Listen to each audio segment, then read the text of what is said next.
So, What's it called? the story is called Sans Makes a Move By Bad Dreams. Who's that?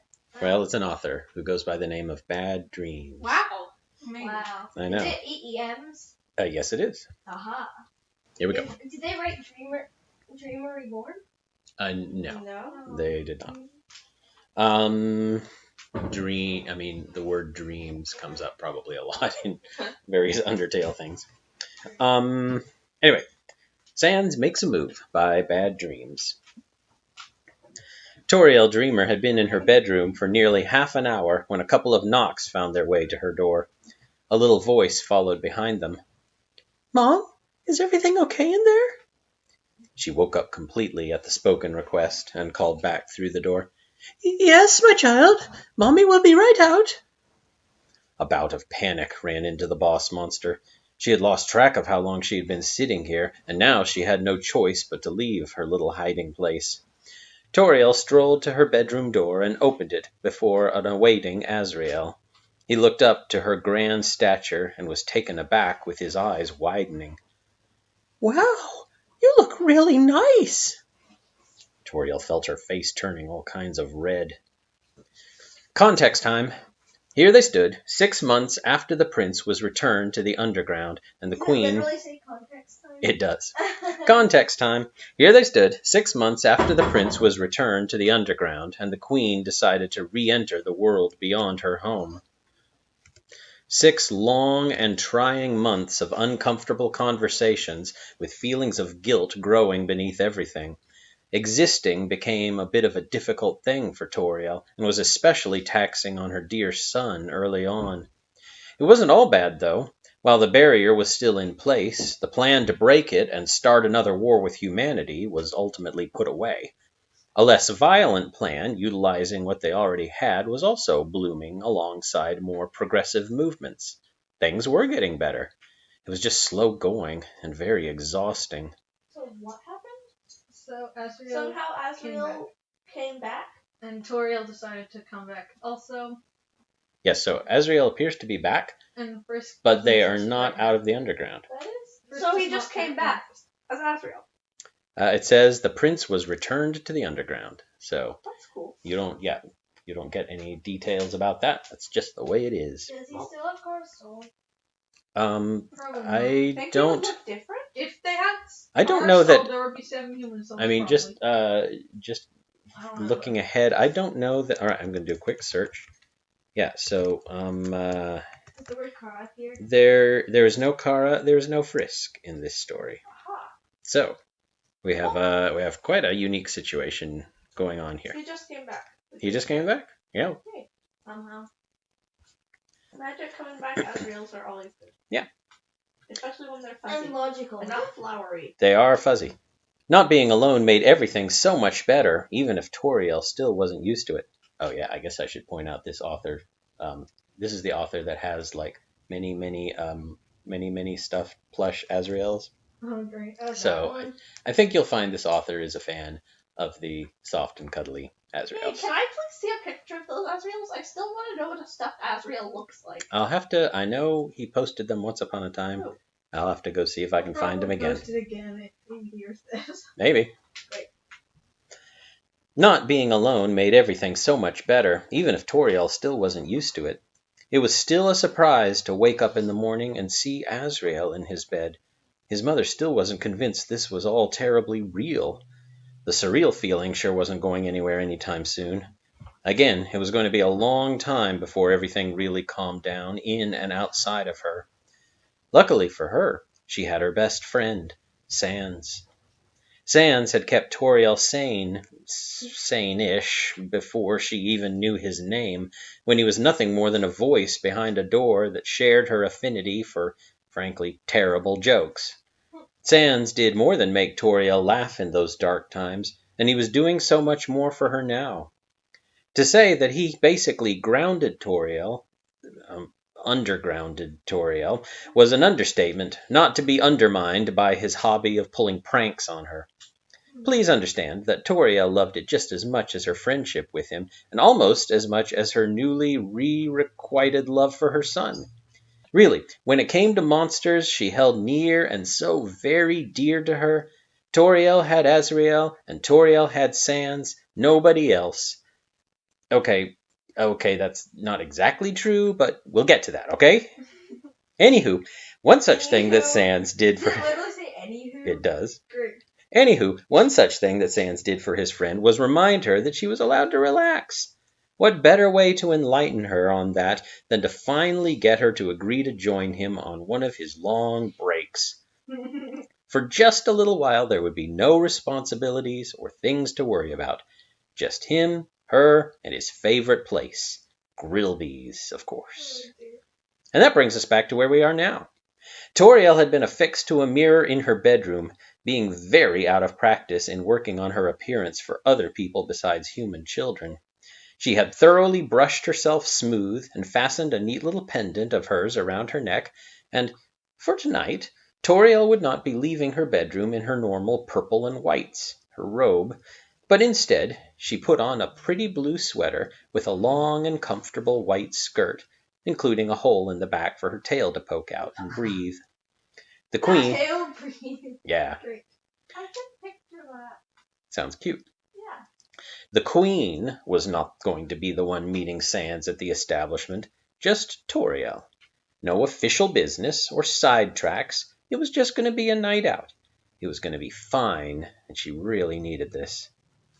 When Toriel looked down to her son, she couldn't help but lift him up and squeeze him really tightly. Ever since Azrael came back, Toriel would be holding him more often than not. Eventually, he wouldn't be all thrilled about this as far as smothering went. And here she was about to leave him for the first time. "Are you sure you'll be all right with me gone, sweetie? Because I can stay home if you need to. It's not too late." Azrael squirmed uncomfortably. "I'll be fine, Mom. Really, really. You're not even going that far away. You're going to be late if you stay any longer." This prompted her to put him down, but not before planting a kiss on his cheek. "I will leave once your babysitter arrives, and I will let him know where to find everything." Is it Papyrus? A small frown found itself on the smaller monster's face. Or unknown? "You mean Dad's not coming over?" This wasn't what she had intended to mean, even if it was true. "Well, this was..." She hesitated. "This was easier to arrange in the end." Azrael only frowned more, turning his expression into a sulk. "You just didn't want to talk to him again, didn't you?" Luckily, this seemed to be the cue for the actual babysitter to arrive. He made his presence known very well before he even clambered up the basement stairs. "I have arrived precisely, punctually, promptly, Your Majesty! Royal babysitter reporting for duty!" Yeah. Well, it was pretty hard to feel dour when Papyrus showed up. Toriel would greet him with the same color of red seeping into her face. "Now, Papyrus, do you remember what we discussed the other day?" she asked sheepishly. The No skeleton impromptu cooking lessons. made it obvious that he had not, until she just mentioned it. "Oh, why, I have!" And then he quite literally backed up, stomping down the stairs without turning around, and he kept this up until his footsteps could no longer be heard. Only then did Papyrus restart his proud little march, waiting until he reached the top step to announce, "I have arrived a little bit less precisely, punctually, promptly, Mrs. Boss Lady, Royal Babysitter reporting for duty." This wasn't exactly what she wanted, but it was close enough, and Toriel appreciated the effort Papyrus went through. She didn't feel like she fit being a queen, or even a smidgen of royalty. Toriel could have gone without being seen as one, and she certainly had no intention of wearing the crown anymore. Papyrus, though, had a much different feeling about it. Unfortunately for him, as of late, the royal guard he aspired so much to join really wasn't a thing anymore. It was ornamental at best now.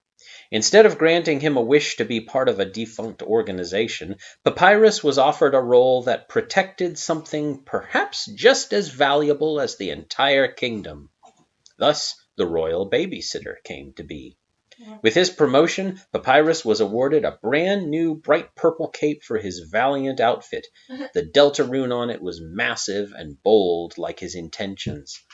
Even though this wasn't exactly what he planned before, Papyrus loved every minute of it, and Asriel seemed quite fond of him too. "And I have already prepared dinner for you two. It is on the stove, with an enchantment to keep it hot." Toriel finished everything she wanted to tell Papyrus, who confirmed to her with a salute, before she crouched down to her son one last time. "If anything occurs, you know how to call me, right?" "Mom!" Asriel rolled his eyes. "If anything happened, I think Papyrus would get to you faster than I could even press a button on the phone." True. Oh yeah, Papyrus was capable of being humbled. "Well, perhaps not that fast, but I could be there before half of your number is dialed. But rest and be assured, Mrs. Boss Lady, we will have a great time, and we will have all the fun permitted within your standards." Even though Toriel could never stay away from her worries, she just had to smile. "Thank you, Papyrus." One final glance back to Asriel before Toriel strolled out into the night. "Bye. I love you very much, sweetie. Try not to stay up too late." "Have fun, Mom." Toriel descended the stairs and made her way to the open doors. Now she was supposed to meet Sans at the establishment, which meant that she would have to do quite a bit of walking through the forest to get there. Unless Sans shows up. However, Toriel would be greeted with the sight of her friend as he was leaning against the sizable doorway in the snow. "Sans, what are you doing all the way out here? Were we not going to meet at the restaurant?" "Yeah, I figured I'd walk you there. Don't worry, old lady. It was no problem at all. I took one of my shortcuts." That got an amused snort out of her. Toriel expected nothing less from him. What she didn't expect was to see that Sans had actually done himself in a different outfit as well. He had a denim jacket that he actually cared to button closed, and brown pants that actually reached his ankles. But the really surprising thing was that he was wearing shoes with them. To say Toriel was impressed would be an understatement. "Wow, look at you! I certainly hope you did not go through all of this trouble just for me." Yeah, it's all good. I don't normally think about how I look much, but when I thought about spending this night with you, case closed. She giggled. Though, I was thinking of putting on socks for once, but yeah, I got cold feet. Toriel was already snickering. These were redundant at best now, but Sans saved up all this material for her. It's not perfect, though. I did have some issues with getting ready for tonight. I found out that one of my sneakers here, it just wasn't right. And I admit, when I found it out, I got so frustrated. I think I must need some hanger management. Oh, so that's what the coat hanger was for. Toriel found that she had to support herself on the frame, too, with how hard she was laughing. You brought a coat hanger. He brought a coat hanger for his hanger management. Well, what's the nice? Okay. When she was capable of... Yeah, a lot of work for a pun, but Yeah. yeah, Sans, I guess, was really putting some effort into it. When she was capable of speaking again, Toriel would finally retort with one of her brows going up as high as it could. "I see you have come here just to demonstrate your clothes-minded jokes to me. Where have you found your material? At a fabric store, perhaps?" Yeah, actually, I got this coat off of the Undernet. I downloaded it. what? Honestly, they could have kept this up all night if Sans didn't have the good notion to stop and remind them of their plans. On the side, how do you download a code? How do you store? How do you store 3D I objects know. in your phone? Dimensional boxes? Exactly, same way. To make up for the lost time, he would show Toriel one of his shortcuts to get back to Snowdin. On their way there, though. Hey, I gotta say, you're looking pretty nice too. I'm glad you decided not to bring along a blazer. You're already hot enough as it is. Oh, Yikes, Sam. that one didn't turn out as funny as the rest of them did. He even winked at her. But whatever. Before she could say anything, they were standing in front of Grilby's. He held the door open for her, and Toriel would find herself standing on it for longer than anticipated. There were a decent amount of people already inside. She could recognize a few of them, but the problem was that they could all recognize her, and Toriel wasn't all comfortable with public spaces. She made a big effort to not be the queen tonight, but was concerned nobody else would see that. Sans had to nudge and guide her to the only empty booth in the establishment, removing the reserved sign from it as they sat down. For a simple break, this had a lot more thought on Sans' side. She felt awkward here. Toriel tried to cram herself as far as she could go against the wall. She considered leaning forward, but there would be nothing she could do to keep her horns from poking above the booth. There was really no hiding when you were this big. Sans noticed her intent. Huh. I didn't realize I was pulling you out of a bracing game of hide and seek. Forgive me. She sighed and leaned her head onto her claws. She dampened her voice even further to a barely audible whisper directed to Sans. Are they looking at me? What's that? She didn't say who, but gestured to the majority of the room behind her seat. Oh, nah. Everybody's minding their own business. Speaking of which... He whistled and waved to his friend behind the counter. Grilby would be coming around for their order soon. In the meantime, Sans wasn't done addressing Toriel's anxiety. Listen, old lady, you gotta relax. This is supposed to be your break. I get that you're worried about everyone, but you gotta take it easy once in a while. I know. Toriel squirmed all around in her seat before finding a new and frankly uncomfortable way to contort herself in the booth. After hiding for so long, the last thing I would imagine everybody would think is that I deserve more rest. I just feel like my presence here will upset some. Sans easily could have expressed how ridiculous that sounded, or how much that little thought proved Toriel actually needed to take this break, unlike he usually did. Instead, he started toying with the complimentary condiments on the table. If you keep assaulting yourself like that, I'm going to have no choice but to pepper you with puns until you stop being a pesto to you. You just mayo not be able to handle it. Pesto is a condiment? On the table? Yikes! It's just a pun, but I've hey, never seen a restaurant that does that. well, Like, who puts pesto on their food randomly? What's pesto? Dude, I'm not Hey, yeah, at least ketchup's a logical I'm not sure condiment. mayo was there either. It may just be Well, mayo's a little more likely. Mayo Mayo and does, mustard packet. okay. But pesto? Well, I will alert bad dreams to your Unless it's like a pasta conclusions restaurant or about the something, in which condiments case on the they would table. Probably put it I on think themselves. they're getting alerted to this right now. I think maybe they are. It may just be a pun. It may just be a pun that doesn't have anything to do with the condiments that are actually there. Except for these spoilers. Yep. And that's like food. There was that smile.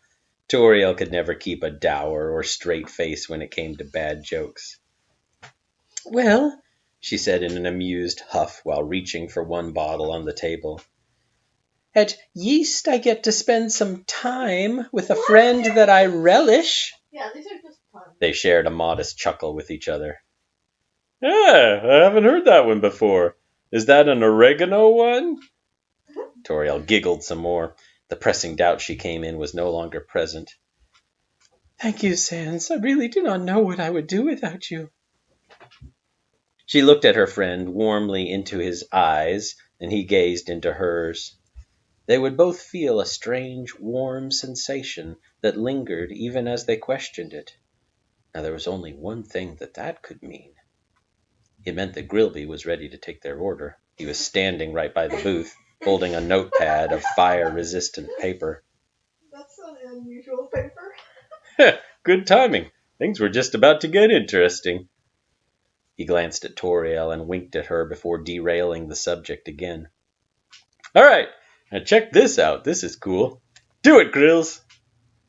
No sooner did he say that, and Toriel raised a brow suspiciously, did the bartender tap the table with a fiery finger.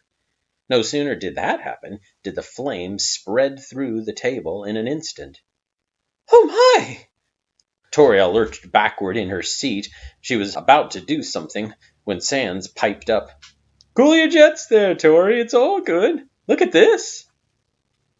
What she would see would be that the flames spread in a very specific pattern, content to stop once they had finished forming a whole bunch of words that shifted in color, going through a spectrum of glows that fire could produce, listing the names of foods and drinks while prices sat beside them. Awesome. It took the boss monster a minute to figure out what it meant. This is the menu? Sans snickered at her wonderment and leaned back in his seat. Pretty cool, huh? But that's not the best part. To Grilby, Show her. the fire elemental leaned over and swiped the edge of the menu as if turning a page. And like a book containing such a page, all the burning words changed and reorganized themselves to spell out a new list of different entries. They made it very clear, too, that there were more pages to go.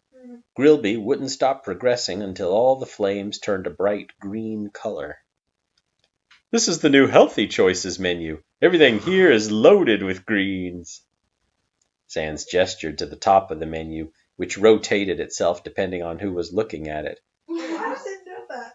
I don't know. Anyway, that's great. He looked and pointed at a picture of a winking vegetoid monster with the caption, "Be sure to eat your greens." Ever since you helped us reconnect with the Vegetoids, we've expanded the menu here. Big time. This part here was a compromise once they saw the dessert menu. The flames took on a grand purple color, and the words started to look familiar to Toriel. Are these my recipes? Yep, and they've been a massive hit, too.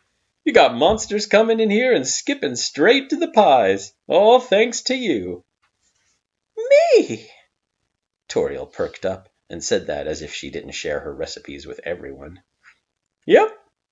What I'm trying to show you is you've made life here just a little bit sweeter for everyone, and that's something for you to be happy about.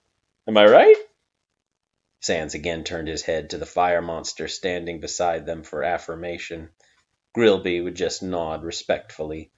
Even further, a couple of patrons who were within earshot, some of them still working on their pie slices, decided to show their appreciation too. It resulted in the entire restaurant erupting into applause with a couple of cheers for Toriel.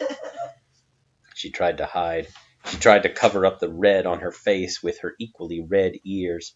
She tried to slink underneath the table, but there was no escaping this. In the midst of it all, Sans was further teasing her. I've never seen you turn that color before. You look like you're trying to blend in with the ketchup bottle. Toriel had to ignore the world of embarrassment around her to glare daggers into Sans. You planned for this to happen, Sans? She snorted assertively and crisscrossed her arms. This had Sans written all over it. He was always trying to make her feel good about herself, and this was his most bold attempt yet. Inviting her out here just to spend the night talking about all her accomplishments when she wanted to sulk for the rest of her life. How audacious! She expected to be jeered or silently sulked upon by all the monsters in here, and they were cheering for her. That's not what they were supposed to do. But it was really nice that they were. Sans just played with the ketchup and held the bottle up into the air. He raised his voice so that everybody inside could hear him, much to Toriel's new horror. I just wanted you to catch up with everything, that's all. Half of the bar erupted into laughter. The other half sank into low groans, offended by the terrible pun. Toriel made a low, squeaky noise as she burrowed her head into her claws. This could not become any worse. It probably can. She didn't have to say that out loud, but Toriel was unfamiliar with what usually happens when somebody says that. But that certainly didn't mean she wasn't going to be punished for it. Oh, dear. The front door opened with a loud slam. Hey, you bonehead! Get away from my lady! Oh, goodness. So wrong. Toriel felt herself turning to stone inside. The color on her face disappeared immediately as her eyes became larger than the many plates around the room. The patrons themselves went dead silent. The stage was perfectly set for her to slowly peek out from the booth, getting a good and plentiful look at the monster who just showed up. Oh, my stars. The voice was a dead giveaway for her, but she just had to see this to believe it. It was Asgore. It would have already been bad enough to have her ex-husband standing there, but he had just barged into the restaurant in the last kind of get-up she would ever imagine that he would wear. He had a black leather jacket that looked like it was squeezing the life out of him. He hid that with a pair of cool guy shades that didn't fit around his head, so he had taped them to his face. His hair, or his mane that he called his hair, looked like it had been slathered in grease and pulled all back. There was a yellow spike coming out from the back of his head. And his pants! A pair of jeans that needed a crowbar to be pried off of him, with a heap of metal chains sticking out of them tighter than the pockets. I am picturing this.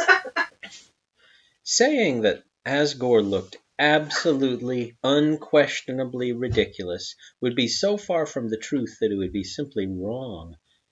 And then he made out Toriel and started walking to the booth. By walking, it looked like Asgore was playing a game of limbo and doing hilariously bad at it at that. He strolled in with such a swagger. It was like a creature from Toriel's nightmare approaching her. So strange. I must be dreaming right now.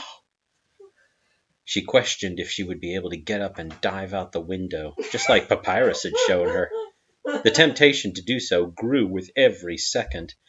Everybody watched, with nary a word to say, but with mouths hanging to the floor, as Asgore took a detour and absurdly swaggered over to the jukebox. Then, for no reason at all, he stepped up to it and punched it right in the glass. It was already fairly broken before his intervention, What? and now it was only more broken. What in the world? He fiddled with it some more before giving up and completing his circuit for the horrified lady in the booth. Toriel got a real good look at him while Grilby stepped aside. I am dreaming. This cannot be real. What are the chains for again? To look cool. Yeah. I think somehow he had the idea that maybe hitting the jukebox would make it start playing music for some reason. But I guess so. don't know where he got that idea. Asgore stared at Sans for a second, and then whipped his head to Toriel, wearing such a sneer. And then the cherry on top of all of this. Sup? He ripped the sunglasses off his face, taking a small patch of fur with them. There was no question that everyone was staring, but seriously, everyone was staring. The redness found its way back to Toriel's face and ears. She looked like she was about to cry, or pop, or both. Pop? There was no hiding this. So she hissed at Asgore furiously, clenching her claws and looking like a tiger about to pounce him into tomorrow. What are you doing here? Asgore merely scoffed at her and answered the question in his coolest but most stilted way possible. Oh, I'm just here to save you from this numbskull. Numbskull. What? What is the matter with you? What are you? But Sans interrupted her. directly challenging the bigger boss monster with a cocked smile and a sly attitude. Save her from what? I'm showing her a good time. I think the boneliness has gone straight into your head, old-timer. Sans, what in the stars are you doing? No matter Toriel's shocked cries, this situation was fast worsening. Sans and the king were throwing poorly crafted insults at each other like tomatoes, while she sat there looking helpless. Grilby tried to alleviate some of the staring by taking the orders from all the staring patrons, but anywhere he went, they would just lean over to look around him. Eventually, Asgore snapped his claws and gave Sans the final word, sounding like he was fearfully reading lines from a play script he had forgotten. He was also shaking like a dog. His tail was curled up fully. All right, listen here, short stack. I'm going to give you on the count of 10 to get yourself out of here and skedaddle, or we're about to have a skeleton of trouble. Asgore, stop! Something flared in Sans' eye, and he pounded on the table with a closed fist. Well, why wait that long? We'll settle this outside right now. The winner gets her hand in marriage. Oh, yeah! What? Sans! She was basically screaming. This was no longer a nightmare. This was her entire world turning completely insane. At this point, Toriel would have easily crashed out of the window if she could move, but she was petrified. With that, Sans threw off his coat, revealing that he was just wearing his normal stuff underneath. He couldn't be bothered to actually change clothes, and leapt out of the booth to confront Asgore. Let's rumble, big guy. Have at you. The thing was, as soon as Sans stood up... I'm sorry. The thing was, as soon as Alright, this is a good place for a drink break. Oh, man. We are slightly more than halfway through this story.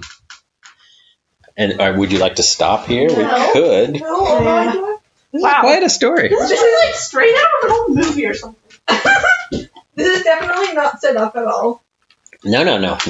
This is how Asgore is. I have no Classic reason at all to Asgore think here. that anybody would have like made this up. And like, yeah. Nah.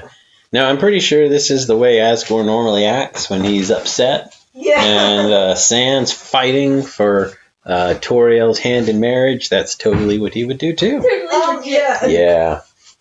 She's totally gonna agree, because this is totally gonna work. Oh yeah, she's really impressed with both of them, I think. Yeah, she is. So what? This totally isn't like set up, and she's totally impressed with them. Oh yeah. Yeah. I think she's really, And Asgore talks like this all the time. yeah. This seems like. Yeah. The thing was, as soon as Sans stood up and approached him, Asgore took some steps back out of the clear intimidation. In fact, he took one step back too many, because the last one had him trip on the chains attached to his pants. Under normal circumstances, Asgore would have had a chance to get his balance back, but with how agonizingly tight these pants were... Timber! Oh, yikes. He toppled over like a domino and caught the edge of a table behind him. Half of it went down with him, but like a teeter-totter, everything on the other side of the table became airborne. Cups, plates, condiments, fettuccine alfredo, manicotti, Cobb salad were all launched into the air and then... So it is a pasta box. Stop. To make any kind of sense of this, we're going to have to go back a bit. 3 days, to be precise. We're not going anywhere, though. We're going to stay right in the restaurant. Rewind. We need a video of this. Someone needs to make a comic dub thing. On one of Sans' earlier union-regulated breaks, he arrived at his favorite place to come across a peculiar sight. The King of Monsters had taken his spot at the counter and was working on his 5th helping of the new dessert menu. Sensing that something was troubling the big guy, Sans decided to sit in his second favorite place right next to the old king. Hey, heard about the new dessert menu, huh? The king flinched strongly to his presence. Perhaps he hadn't heard him come in? Perhaps it was for something else? Asgore would gain his composure, though, while wiping a gratuitous amount of pie filling from his face. They are not the same. They don't have her charm to them. Yeah, I know what you mean. They do come pretty close, though. Everybody else seems to love them. Asgore just looked at him with a deep, melancholy look. I suppose you would know what I mean, Sans. You probably know very well by now. It was awkward. It wasn't really hostile or menacing. If anything, it sounded like Asgore couldn't be more sorry for himself. But he was alluding to something. Sans just raised a brow. But he doesn't have. Right. And decided not to make eye contact anymore. Well, I'm glad she decided to share some of her recipes here. She seems glad too. From the looks of it, you as well. Asgore was still looking at him.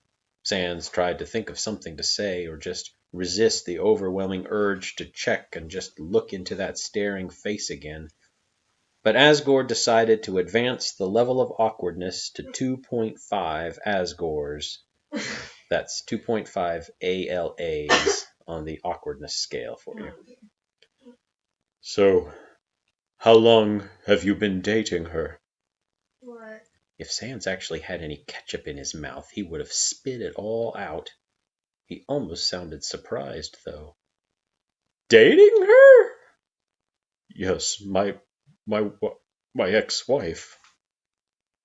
Asgore sounded simply dead inside, which raised the level to 3 ALAs. Ever since the timeline anomalies ended and time only moved forward again, Sans would find himself in situations he had no idea what to say. This was absolutely one of those situations. Being accused of going out with the king's wife was certainly a new one. It is okay, Sans. I'm not angry or anything. The saddest sounding sigh ever. I'm just happy that she has found someone again. He sounds like it. Asgore started on something else to add to this, but Sans made the bold move to say something and stop this now before the whole world imploded from the awkwardness. If I can interrupt you, you're missing one teeny little detail. It got Asgore to stop, which was the first objective. That was good. Sans would pinch his 2 digits together just to show how small of a detail it was, and then he blurted it out. Toriel and I are not dating. Like, at all. With how discouraged Asgore looked to see Sans, the skeleton wouldn't have imagined his word to be taken so easily. It was just another surprise for him to see Asgore perking up like a dog discovering a stick. You're not? It was news to him. Sans shook his head and furrowed his brows. No, not even a little bit. We just like each other's knock-knock jokes. Who told you that we were moving to stand up together? There was little hesitation. Asgore reached into his robes and brought out his claim and proof, something that was absolutely covered in pink glitter. What was placed into Sans' hands was a tabloid magazine. This one was the 3rd issue, actually, created by none other than Mettaton himself to dominate the reading market. The cover was just a mess of overexposed and obviously doctored photos, all captioned in huge and rainbowy letters done Comic Sans, of all things. That doesn't sound very Mettaton-y. It was an eye hazard, to say the least, and the multicolored letters made it very difficult to make out the sensational stories, such as, Top 10 Secrets the Royal Family Doesn't Want You to Know! Number 5 will shock you! A human has fallen and has been secretly living among us. Photos revealed.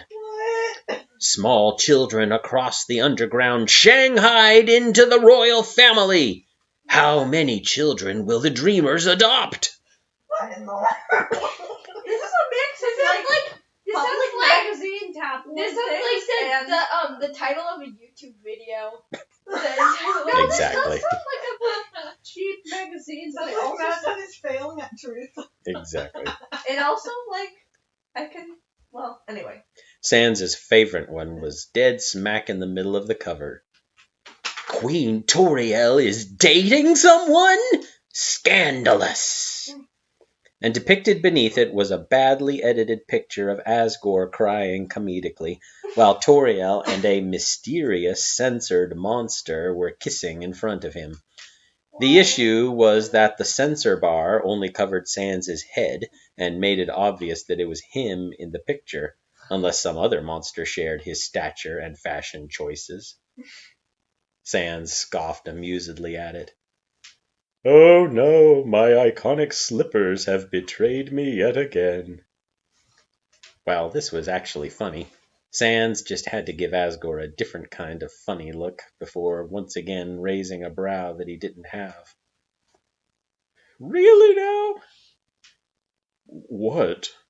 Now, I don't have a degree in graphic design or anything like that, but shouldn't I be, standing on the ground in this photo?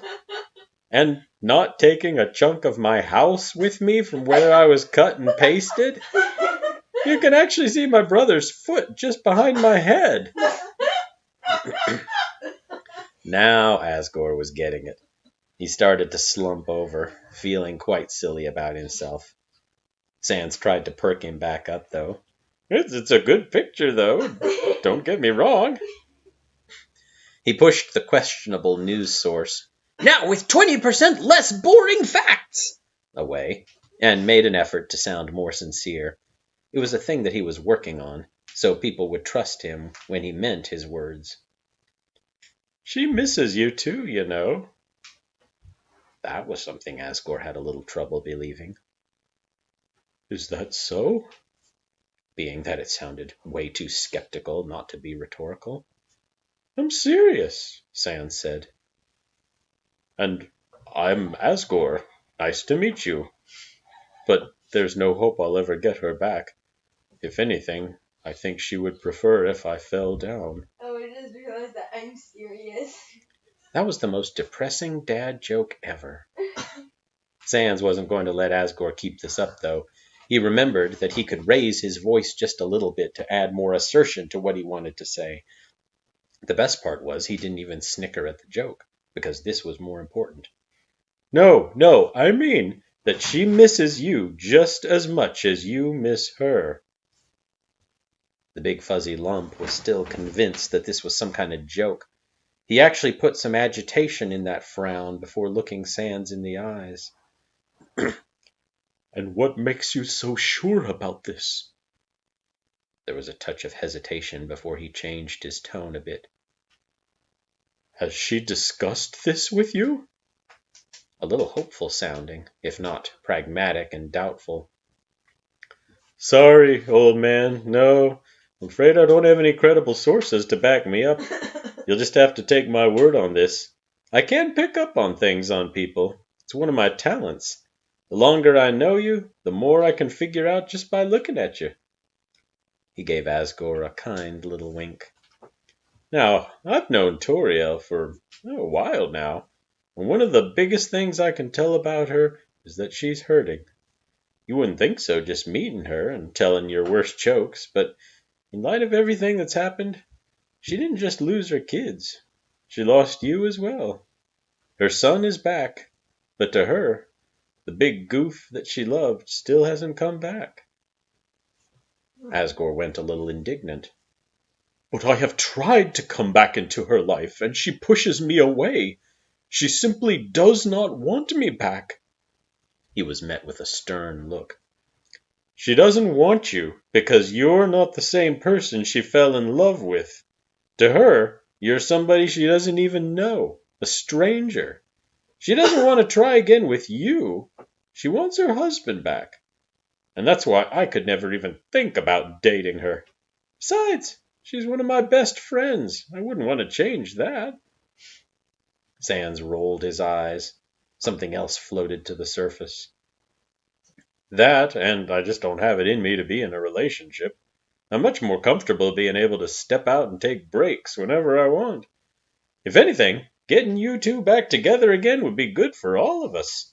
Not that I don't like hanging out with her, but sometimes it's a little much when she doesn't have anyone else, you know? Asgore took this and dwelled on it for a good old moment. Somewhere during these thoughts, Sans must have reached behind the counter, because when Asgore addressed him again, there was a half-empty ketchup bottle in the bony hands. The big goat guy spoke once more, sounding like he had put the pieces together, albeit loosely. So, how can I make her see her husband again? I got an idea. Sans brought the bottle to his teeth. Stop. So, there we have it. When Toriel accused Sans of planning beyond her knowledge, there was much more truth in that than she knew. All of this was scripted, from the gaudy setup to the shameless one-liners and pickup lines.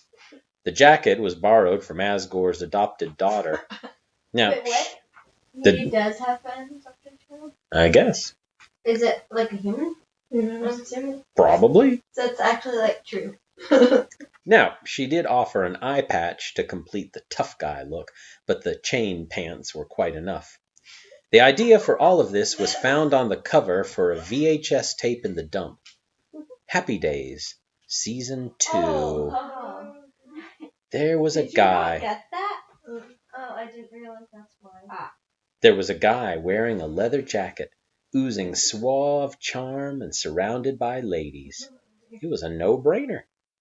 The gist was that Sans would put the moves on Toriel and generally act like a creep, but then her faithful husband would return from the dead and save the day with his confidence and coolness. So well. Ed. Yeah. See what I mean? No-brainer. Now, Asgore wasn't totally on board with all of this. He had a lot of doubts in the planning process. If she wants the old me back, then why should I act like someone that I am not? He said that, and then followed it up with, This seems dishonest. I do not think I am entirely comfortable with lying to her. Then he would shake his head. Plans like this are how I lost her in the first place. I do not want to do this. But then Sans would ask him the same question for all of these naysays. Don't you want her back? They were rhetorical questions, really. Fast forward. 3 days later. Back to the future. The present. So, here we are, still in the same building. Asgore was stationed on a bench outside, concealed by a newspaper. His Concealed cue... by what? A newspaper. Wow. His cue to come in was when Sans raised the ketchup bottle in the air. And then you'll kick the door open and you'll say, hey, you bonehead, get away from my lady. Let's see. Asgore's performance was stilted. His lines sounded phoned in. And that improv bit with the jukebox? A swing and a miss. Honestly, it looked like he knew less of what was going on than Toriel did, which meant that the plan was going absolutely perfect, actually. Toriel was not the only boss monster being kept partially in the dark.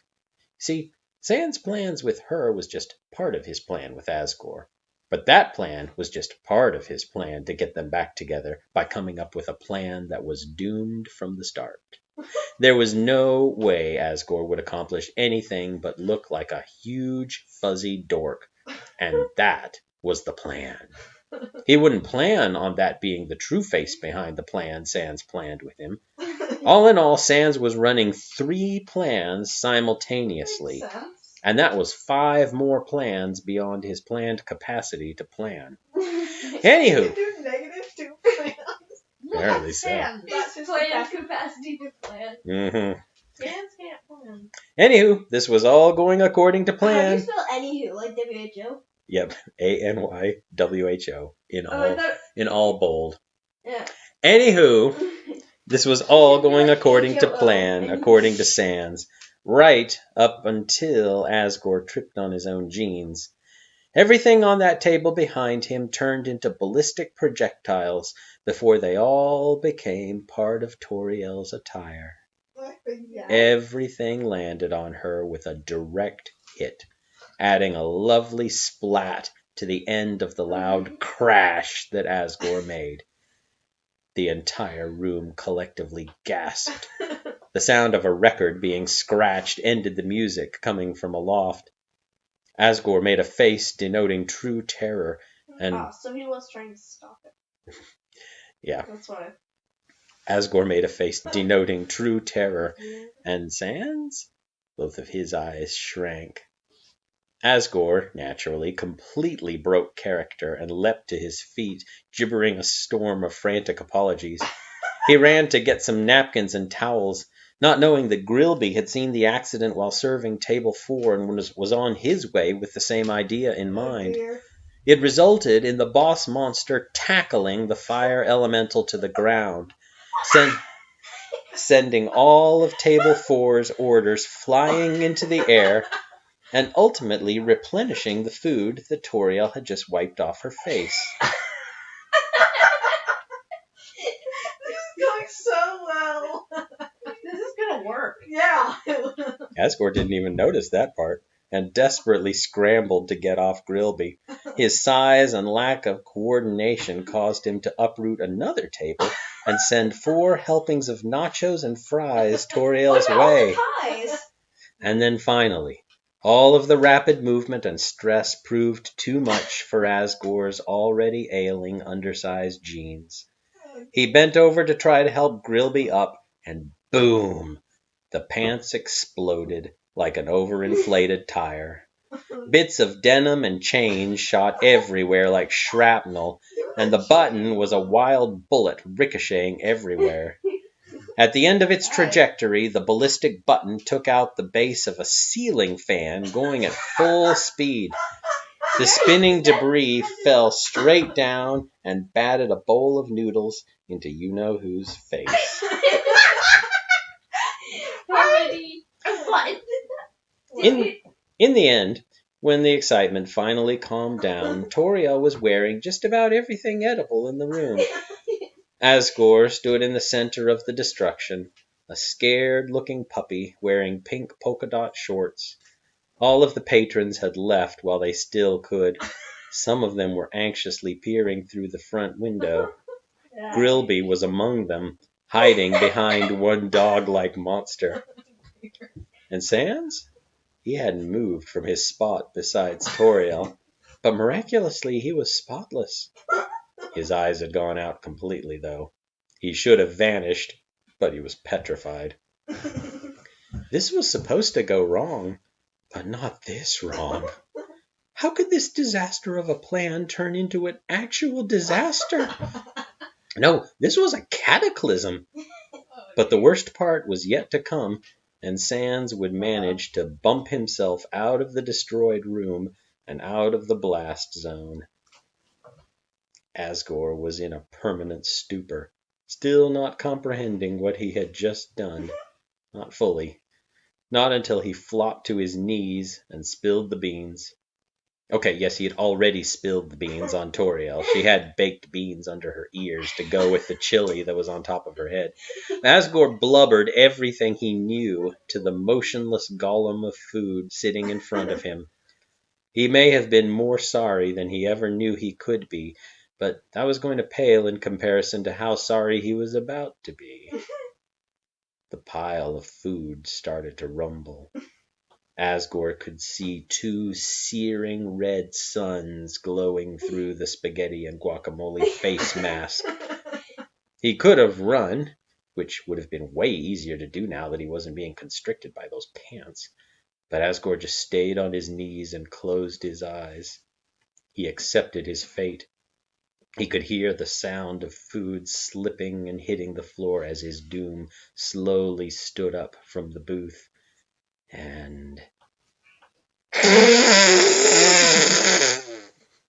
he heard laughing. She was laughing harder than Toriel had ever laughed before. So hard she started crying. She just couldn't contain herself.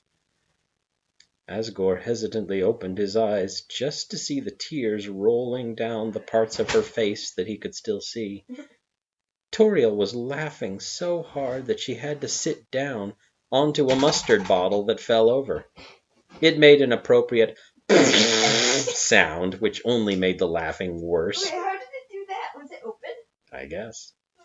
Just when Toriel perhaps started to calm down, she took another look at the pantsless monster before her and fell over into the booth, guffawing.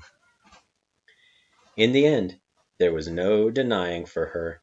This was so like him. It took her a long time, but Toriel would eventually stop laughing.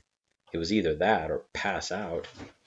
She looked to Asgore after parting the hot dogs from her head and just shook her head playfully. I like how we can learn all about Girl Weasel's menu. Why is there no pies? We can. Where did no pies go? Into people's mouths. I am going to take a bath, she finally said, still fighting the urge to giggle. Perhaps next time you will put on pants that won't explode? Asgore realized the actual invitation, and he just smiled and nodded all goofily. Toriel snorted and strolled out of the restaurant with a snicker or two in her step. All the frightened monsters outside stared as she walked away, and then looked at Asgore in amazement, mostly because he was still alive. Hey, do you think we should have asked if she wanted a doggy bag? Sans came back in, looking quite bewildered, and shaken even. I don't know, said Asgore, in his happy little trance. I am going to get another pair of pants.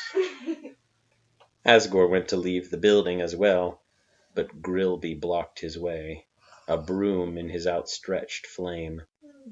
Asgore gulped and looked over his shoulder. Somebody had to tend to the mess. This is the end. That is the end. Hey, is it happy? Didn't you say There Happy you go. Days? Didn't you say Happy Days was like a comedy? Yes. Yes, not quite a slapstick comedy like that, but yeah. You can definitely tell. Even from how they're dressing.